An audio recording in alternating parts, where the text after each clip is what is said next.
So welcome, welcome, welcome.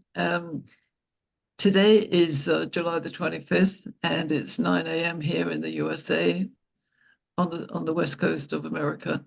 I'm in Las Vegas, and you can see I'm in my lighthouse, which is a significant metaphor for us. And I want to present some ideas to you today about how we could crack the leadership code. And the bracket in there is it's actually the life code. It's looking at how do we make the world a better place, dare I say. And one of my passions is the idea that maybe we could create a joint custody world.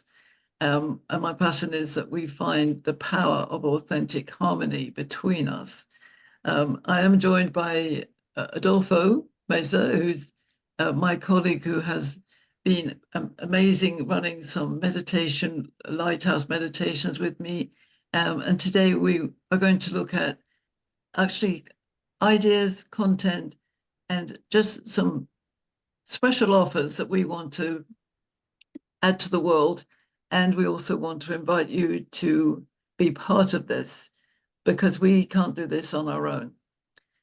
We believe that there is a huge potential in the world because we are in such chaos and the world is fairly troubled in all parts of the world.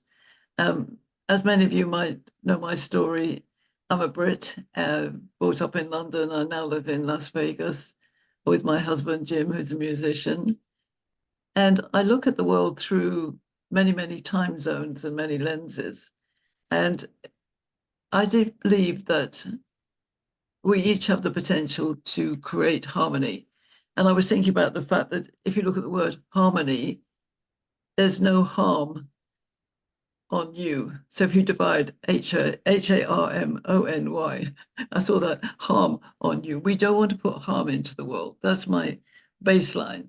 And also the belief that men and women are different. So if I may, I'm going to share a few slides to kind of set the scene and actually give us some insights, hopefully for you, into my mindset, and hopefully it creates some energy spurts for you. And I'm going to see if I can be very clever. I have men and women on my team, and Adolfo, who's here with us today, is a main part of that, and really helping me to understand what's in the mindset of men. And hopefully for men, understand what's in the mindset of women. Because as you know, we are different. I hope that you believe that. So our journey is to create a new world. You can never change something by fighting the existing reality. To change something, we build a new model. I believe that. I believe that we need to really think about a new model for the world. So my question to you, just to begin with, is a joint custody world possible? What does that click in your mind? What does it look like, feel like, sound like? Do we actually manage differences easily? Does life at work matter? And do leaders really care? We know that we've got a world which is geared to profit, and sometimes it seems like people don't care. And if we're going to crack the leadership code, we actually have to change life. I don't think you can do it differently. So we want to seek harmony, value synergy, honor differences, use natural gifts, and energize everyone's life, especially yours. And we want to do that by being in conversation with each other. Now, we know that there's lots of difficult conversations going on in the world and maybe in your own world. So this is about you. But we use the lighthouse as a very important metaphor because the lighthouse is actually a place where it stands strong. As you know, if you know any lighthouses in your life, the lighthouse is strongly grounded. And when the sea is calm, the weather is fair, we may not feel the need for a lighthouse keeper. But when it's stormy and rough, then we need to know where the lighthouse is. Is the light shining for us? But the important issue here is that you realize the keeper of the lighthouse has always been there that entire time because it's you. You are the lighthouse of your own life. And if we're going to shine light across the world as men and women and really make sure that we come together, I want to introduce this very simple philosophy that drives everything that we do. The me that you are is vital. Everything that happens in the world is because of you. The way you relate to other people is the blue arrow. And the red arrow is the we that we create in the world, which most people feel is controlling them. And maybe it's not. So I want to ask you if you can shine your light beyond the past. Shakespeare said, your past is prologue. I came up with this idea of saying, let's say goodbye to equality and move to harmony, because we've come into the world created by men in terms of systems and structures, but we know that there are many, many women in the world now. In business and in life, we're making a difference. So we want to make more of a difference, and we want to be understood. So my challenge here is, can you lead to a future different to the past? And the reason I say that is that we all know what happened in COVID. We all know what we went through with the pandemic. We know it's changed the world. We know that we live in a hybrid world now. And joint custody means that we need to come together. And it isn't just about business, it's about real life. It's about being supportive, expanding intelligence, independence, and interdependence, all of those things. So I want you to think about, what if the past starts with you? How do we ripple that across the world? So let me think again about this cycle of intention. This is very important. Everything about you is going to make the world different. And many people will be sitting there thinking, yeah, but how can I make a difference to 8.5 billion people in the world? Well, you can't, but you can. So when you start with yourself and then understand that the next stage is building relationships, that's when we need to understand each other. And then we can create the world. So looking at joint custody world, which might seem a long way out of our local home vision, it's very much about putting all the threads together and making sure that they intertwine: men and women, life, society, justice, support, education, everything that you can imagine comes together because we're both in this together. Now, traditionally, that hasn't been the case. The world has been very much designed by men, and that's no affront to men. You've done a very good job. But the time has come to make a joint custody world so that we can actually have leaders who really do care about people. And my favorite leader in business is Sir Richard Branson, who says, if you don't understand people, you shouldn't be in business. So for me, it's about all these images. It's all this variety. It's different generations, different cultures, different preferences, everything. Is it possible to change this? Is it a sacred pursuit, or is it a scared pursuit? I want you to just concentrate on these two words because they have the same letters and they're just reordered. So can we reorder the world? Can we simply shift elements that are already here? Now I'm going to quote my friend Adolfo here, who said, how do we handle differences? We don't, he said to me the other day, didn't you, Adolfo? Yes, ma'am. And that is one of the nubs of where we're going, is that if we don't deal with differences, if we think differences are difficult, then we're always going to get stuck. So I want you to put in mind 3 Ps. What happens when we get stuck in our preferences, our perspectives and our perceptions, perspectives and preferences? So I want you just to think about this as we go forward. You know, what are your given perceptions which have been built up over your whole lifetime? I was born in London, England, in a Catholic family in 1949. The telephone was attached to the wall. There was no TV. My life was very different to many of you, but we're always different. So our perceptions are grown with us, I believe, but our perspectives are what sometimes get in the way when we make judgments. So I want us to share perspectives, to be open-minded to what those could be, and to acknowledge that everybody has preferences, whether those are cultural, sexual, generational, whatever it is. Can we listen to each other? So the main thing that we want to look at is how to be wise. And wise is willing to open your heart, intrigued to be curious and innovative, seeking sensitivity, and actually empathetically being attached to.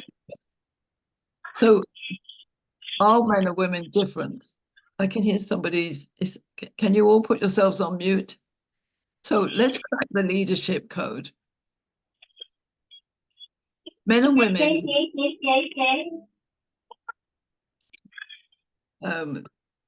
Can you all mute your microphones, please? Men and women don't communicate the same way. That's the first thing. Our differences add to our creative magnificence. And this is something Adolphe and I are really, really keen on, making sure that differences don't get to be blocks. Differences actually are the channel to beauty. Versatility, diversity, creativity, it's all about being human. And we are each unique flavors. So we've all got an individual fingerprint. How come we are challenging each other to be equal? That's just a thought. Because actually being equal, having equal opportunities, equity is different, but being equal would define us in a different way. The other main theme that we work with is magical conversations. And magical conversations are basically taking that cycle of intention and being in every single conversation with your own value, not your ego, to come with no judgment and no anger, and that without trying to control everybody, and always seek outcomes that are inclusive of all. Now, I'm sure you're probably saying, oh, yeah, well, that's really wonderful mission, but it doesn't happen. It doesn't happen because we know there's tensions in the corporate workplace, in the business world, there's domestic violence, there's evidence everywhere that we're not actually getting this right. So what we've come up with, we look at the core natural behaviors going on in the world, and we look at this through archetypes. So I'm going to introduce you very quickly to these 4 archetypes. Now, some of you have heard about these before, some of you maybe not, but they're very simple, to be honest, and based on very long research of Jungian behavioral types. But essentially, the ruler loves action. He's action man. He's out there finding solutions. The philosopher loves people. He's looking for synergy. The magician, she loves ideas and seeks collaboration and loves to join the dots up. And the sovereign, she loves feelings and seeks community. Now, of course, there is some crossover in there. We could all say, oh, well, I could do all of those, of course. But when we look at the way we impact each other, we need to just explore what are the basic differences. Now, I'm preaching to the choir, I'm sure, but I just want to go into the very basics that men and women are different, because we do have some congestion about that in the world. But essentially, men are more structured, angular, linear, and are looking at things in straight lines, whereas women look at things in the round and in circles. And, if you don't know this already, I'm sure you do, but if you don't know this already, just think about that.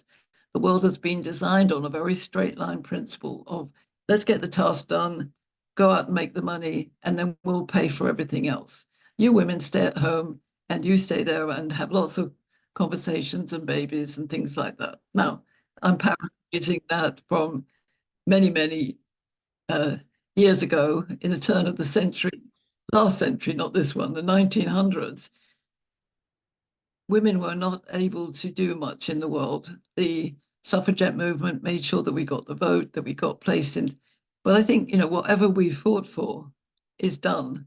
And now we're here together to make sure that we actually do something constructive and make, as I say, a joint custody world. So how do you do that? Who's in charge of your life? If we live in a world which has been created on tasks and relationships, and that's fundamental. Fundamental is a very angular part of the world, very task-focused. There's a relationship part of the world where we get tasks done. But what I did was I looked at this and I thought, right, if we're going to create this circle of intention and put everybody in a conversation, how do we understand these 2 facets? Well, let's put them in a circle. Joint custody world means we're all together. So I want you to remember that you're being wise, you're willing to open your heart and look into your imagination here. What if we all lived in the same orbit? And there are men and there are women. And this is nothing to do with sexual preferences or cultural overload or religion or anything. This is just very basic. Think about nature. Nature is very actively involved in male and female, but it's also involved with the idea of coming together. So it's also about masculine energy and feminine energy. So very simple, male, female, masculine, feminine.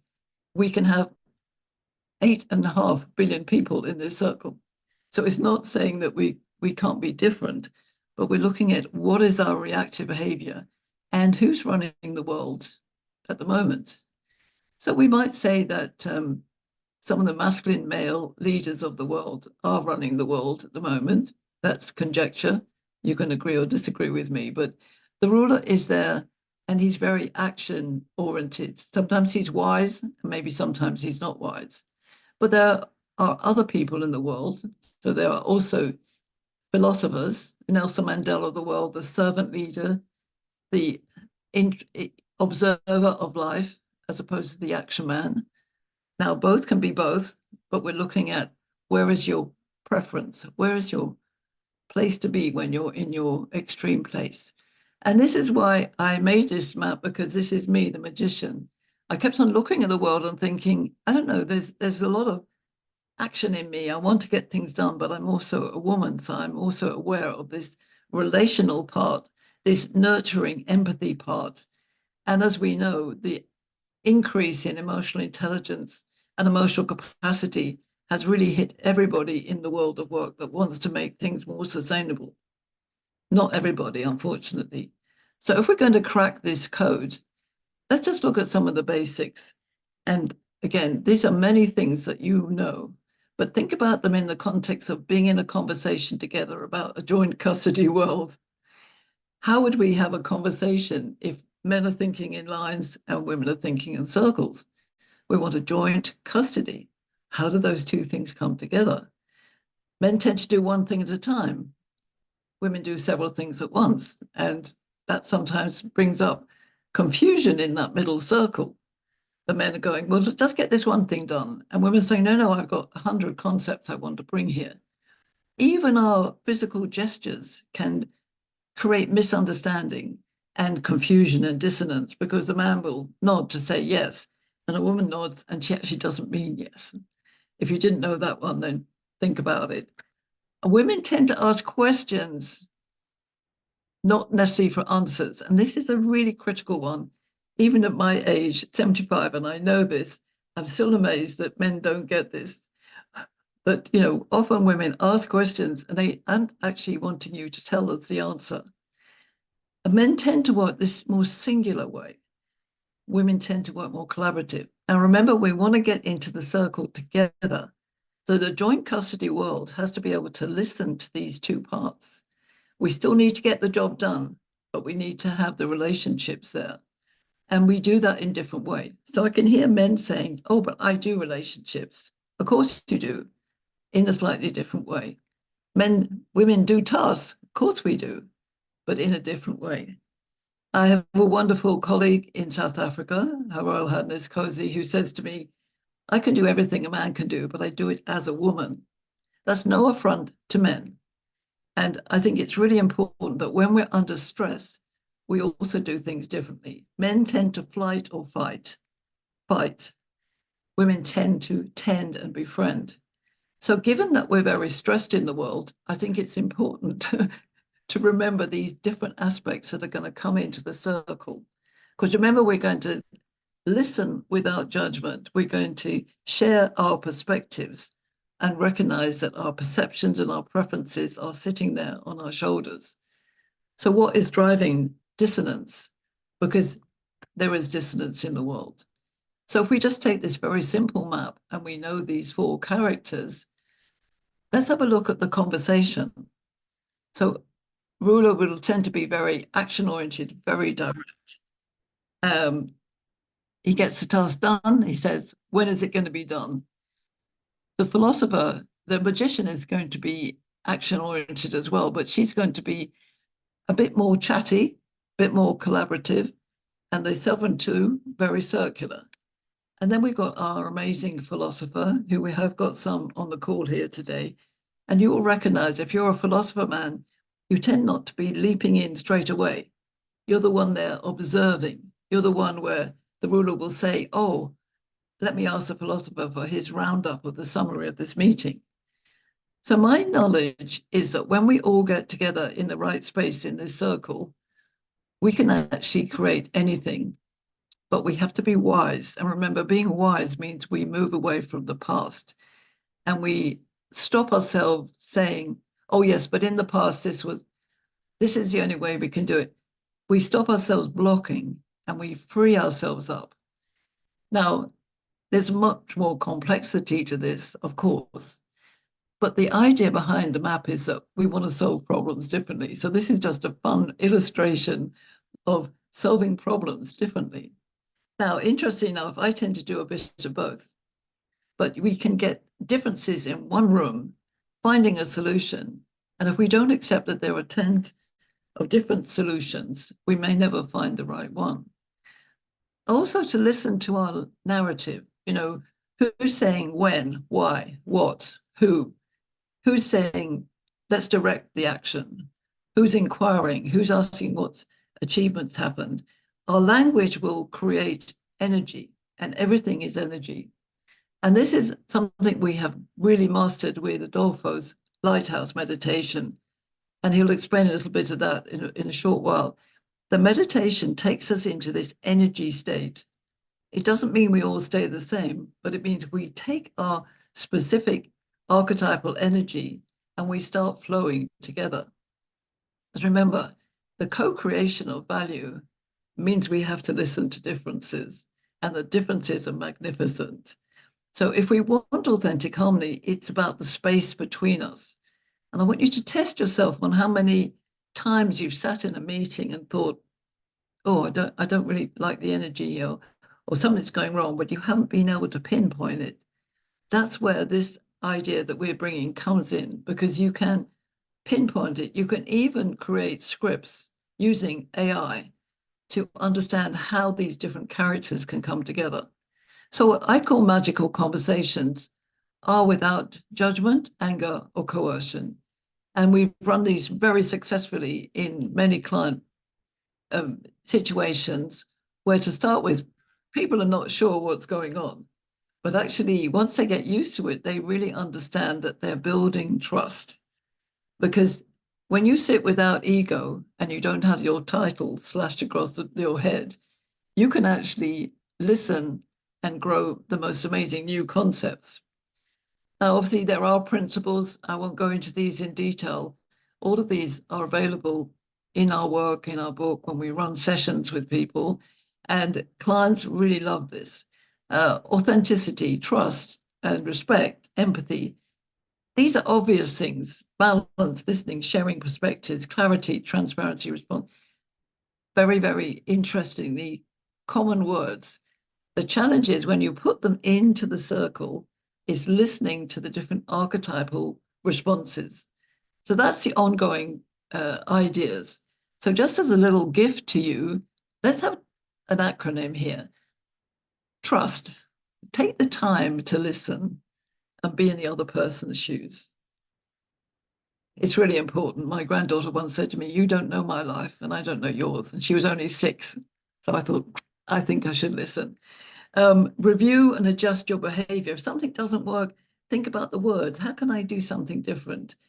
Can I just try a different word? Can I listen to the other person's words? If I'm talking with somebody who's saying tell, maybe I use a tell. Oh, could you tell me what that's about, please? You will tune into them, because once you understand their point of view, then you can observe a new place of awareness. And state intentions clearly. I think women often do not voice their voice. I hear this so often from my sisters across the world, that I'm not heard, my voice isn't heard, And sometimes it's because we haven't quite vocalized them. It's not about talking loudly, it's about talking clearly. And even sometimes saying, that's a very interesting perspective. Let me think about it. I don't really see it the same way, but that's okay. It's okay to be not okay. But if we keep it inside, if we keep our anger, our frustration, our tension inside, it's going to kill us, to be honest. It's going to make us sick, and it's not going to create a joint custody world. So last but not least is test things out. We're currently testing things out. We've got an assessment for our archetypes, which we're literally just testing out. We're going to send it to all of you, and we'd love you to be part of our research. But instinctively, I want you just to think about where you are on that spectrum. You know whether you're a man or a woman, hopefully. And it is not about sexual preferences, just very basic biology. And you know whether you tend to a masculine energy or a feminine energy, therefore you're one of the four. And from then on, it's a matter of coming to us and exploring with our meditations and things that we do, where to take that forward. So remember, the goal is authentic harmony between men and women and all people. So remember to find out your own archetype. Don't be adversarial. I'm really keen about this. Violence is not the answer to anything, and violence can be the wrong word, can be the horrible, critical word that you don't even think is being cruel.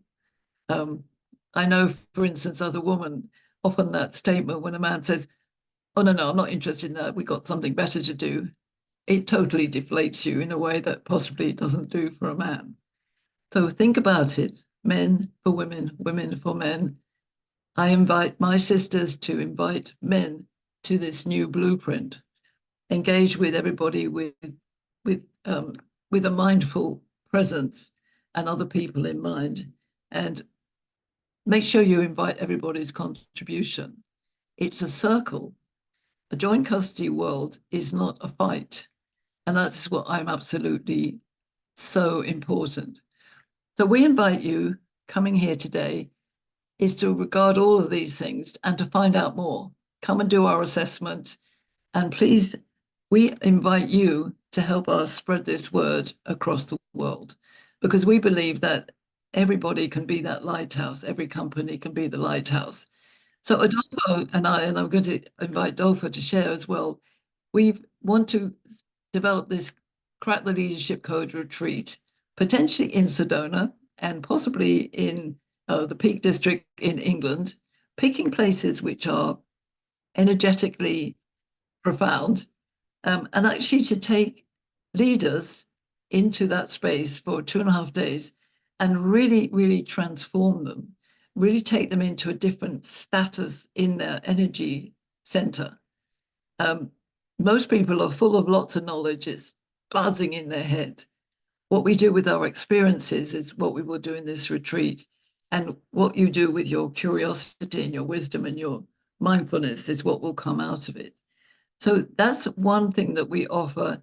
And we also offer, very specifically for this group today, 2 elements that we offer. One is mine taking you in to explore what that archetype is and how to deal with the difficult people around you and really increase your superpower. And Adolfo is very experienced in taking people into this deep meditation and allowing them to energize themselves into that uniqueness of being a leader in today's world. So I'm going to stop the screen share now, and I will invite some commentary from Adolfo and let you be able to understand the magic that we are able to offer you. Thank you. Well, and thank thank you, you Pauline, for looking after everybody. thank you, Pauline. Thank you, Erica, for helping us out in the background. I know some people have to leave, so Pauline, you can update them. But for the rest of you, I appreciate your presence. I'm keen on visuals and the fact that humans have learned to communicate using more complex sounds, which we called words, right? But since we have a complex language, we tend to believe that we are good at communicating when we're clearly not, right? There's a lot more that goes on in the human experience than we're capable of even understanding ourselves. And so as leaders, understanding particular dynamics that'll help you understand yourself, how you have been perceived by others, and how you perceive others is a way for you to ask the tough questions and do the identifying of the work that you need to do to accomplish these goals, right? I'm keen on the description between vision, mission, strategy, and tactics. Tactics are things that you do every day to accomplish a goal, but without strategy, you're wasting your time, right? Strategies are really good thought processes, but without a mission, they're really just a waste of creativity.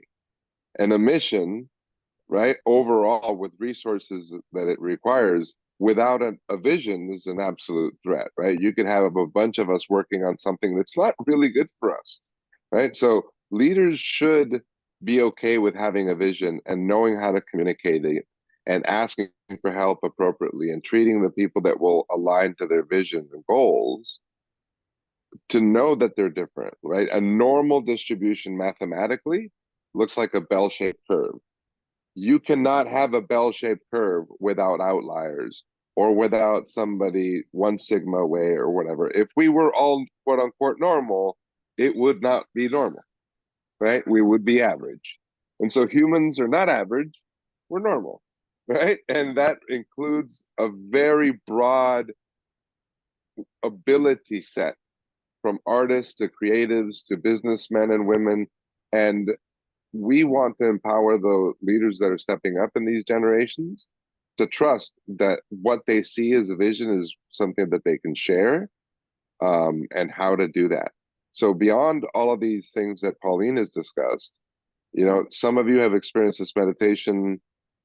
Doing it in person is a substantially different experience, right? I'm keen on Reiki and meditation and what you can do for yourself. I tell people I'm not doing anything to you. I'm just asking for your permission to have my voice be the narrator for your experience, and that you allow yourself to go through this particular experience and see what you see. And then we can get creative about communicating what amazingness you allowed yourself to see, right? But there's nothing I'm doing here, other than I can slow my voice and make it vibrate and provide people with experiences that are hopefully in their body. And they've described things about the state that they get into when they actually see a different potential, right? This lighthouse meditation is about aligning to a higher vibration, to something that we can all see, that we all contribute to. But we can't do that unless you have your own lighthouse, unless you have your own experience of yourself and the like. So I'm quite honored to provide my quote unquote ruler perspective. Yes, I am a man of action. And the action is developing leaders. I love this. I love humans and our ability to learn from each other and for each other. So thank you, Pauline. And if there's any questions, again, Pauline mentioned that I'm offering that meditation before we even come up with details for this retreat, which I think would be a worthy investment. We would ask for those who have done meditation and the like to provide us with your feedback.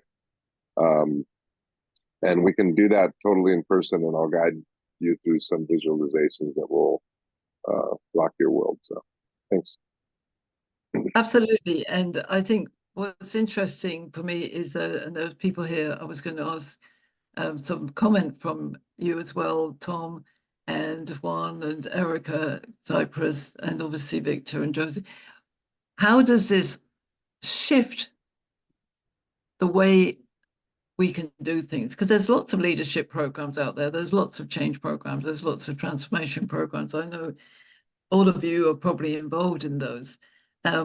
What we've discovered with the meditation and the archetypes, there's a fusion of shifting people to a different level of understanding about themselves.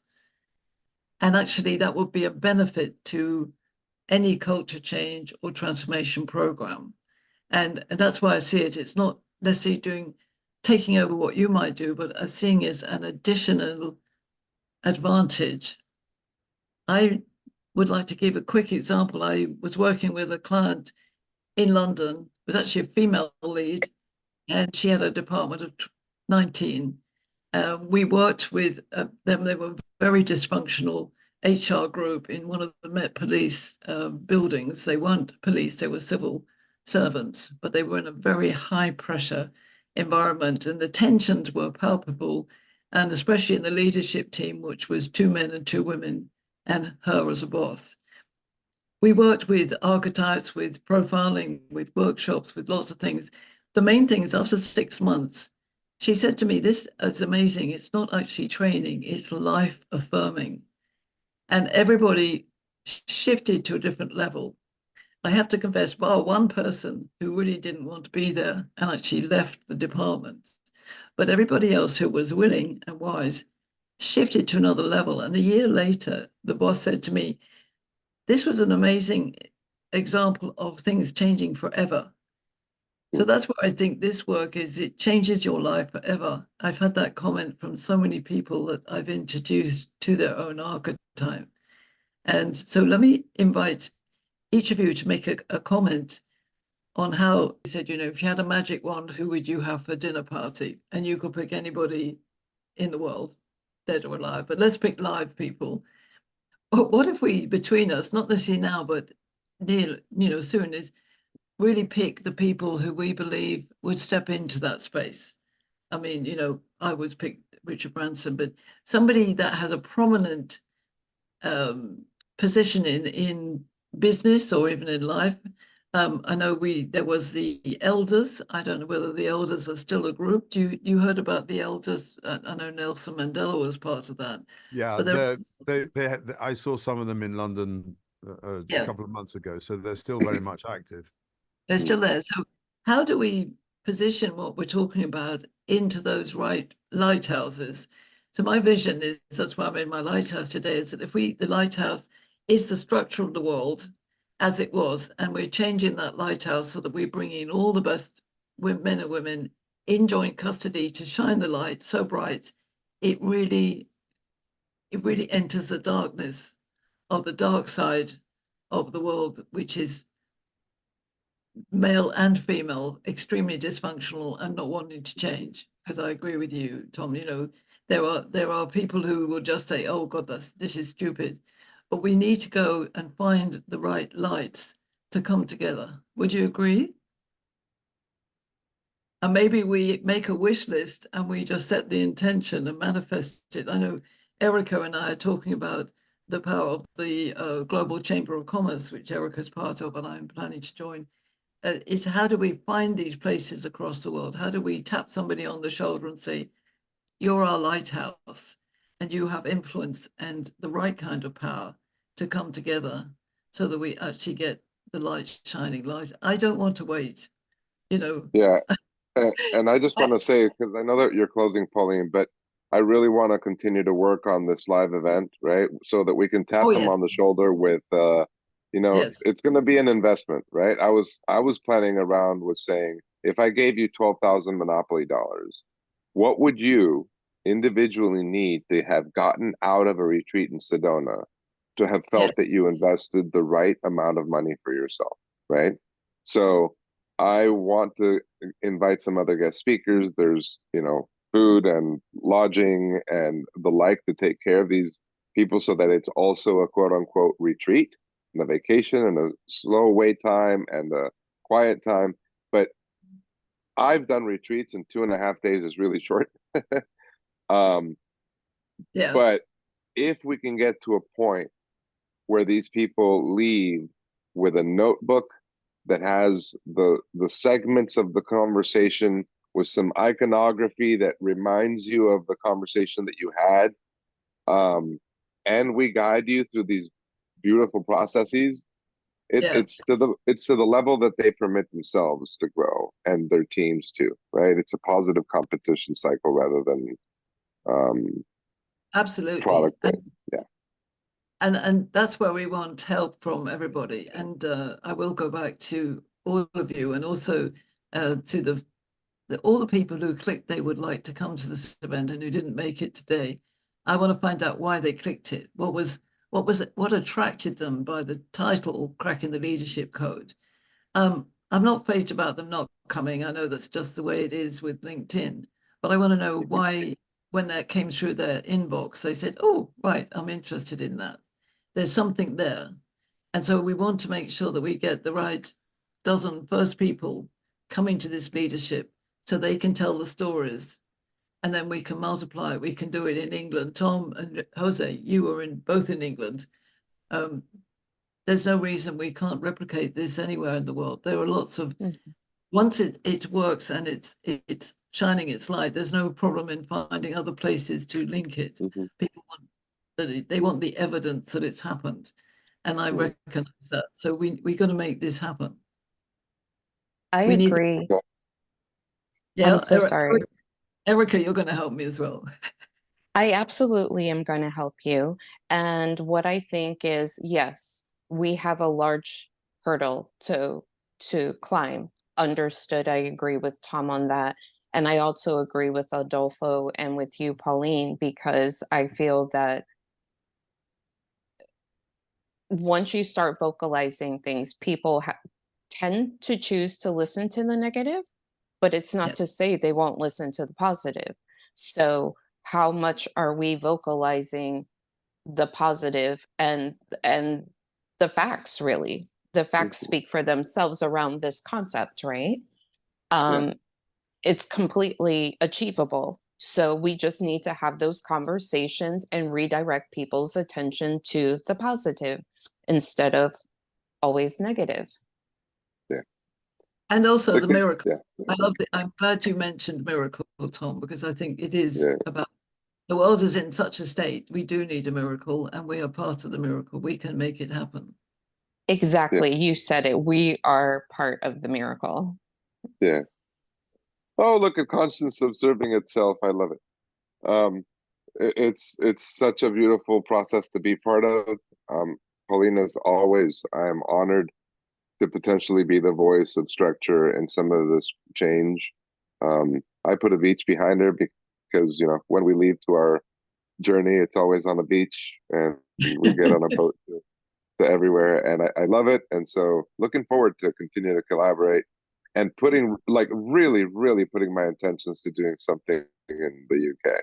I used to just travel, land in Heathrow, and not get out and visit. So both of you gentlemen, thank you for your joining us. And Erica, such a pleasure. Thank you. Thank you for joining. Likewise, thank you, everyone. Yeah, thank you. And we will commit to making this miracle happen. Committed. It's done. Hallelujah.